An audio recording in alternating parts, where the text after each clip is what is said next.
આજે બનાવશું કંટોલાનું શાક. તો સારી રીતે ધોઈ લઈશું અને સુધારી લઈશું.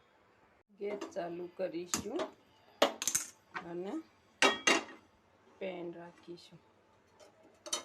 ફ્રેન્ડ, કંટોલાનું શાક માટે તેલ જેટલું મેળતા હોય એનાથી 2-3 પાવડા વધારે મેળવાનું. 5 ચમચી રાખ્યું છે. તેલ ગરમ થઈ ગયું છે તો હવે આપણે લસણ નાખશું અને હિંગ નાખશું. કંટોલા નાખશું અને સારી રીતે હલાવશું.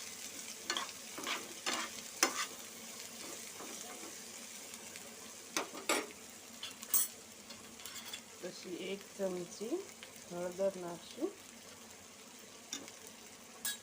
1 ચમચી મીઠું નાખશું. સારી રીતે મિક્સ કરી લઈશું.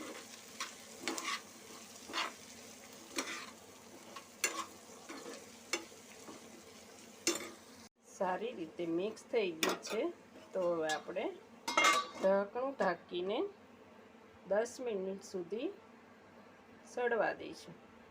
10 મિનિટ થઈ ગઈ છે તો હવે આપણે એમાં પાછું 1 ચમચી લસણ ઉમેરીશું ખાંડેલું અને 2 નાના ટમેટાં. હવે સારી રીતે મિક્સ કરી અને સ્લો ફ્લેમ ઉપર 10 મિનિટ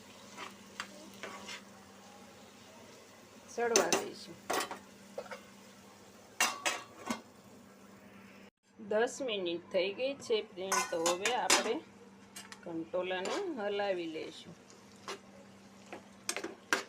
કંટોલા સડી ગયા છે તો હવે આપણે થોડીક સાકર નાખશું અને 2 ચમચી લાલ મરચું પાવડર નાખશું. સારી રીતે મિક્સ કરી લઈશું. મિક્સ થઈ ગયું છે તો હવે આપણે એમાં કોથમીર નાખીશું.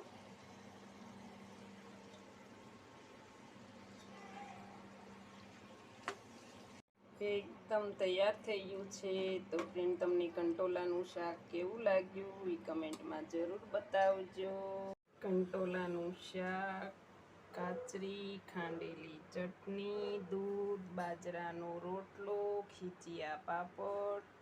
આ કાઠિયાવાડી ડીશ તમને કેવી લાગી તો જરૂર લખજો કમેન્ટમાં. જય શ્રી કૃષ્ણ.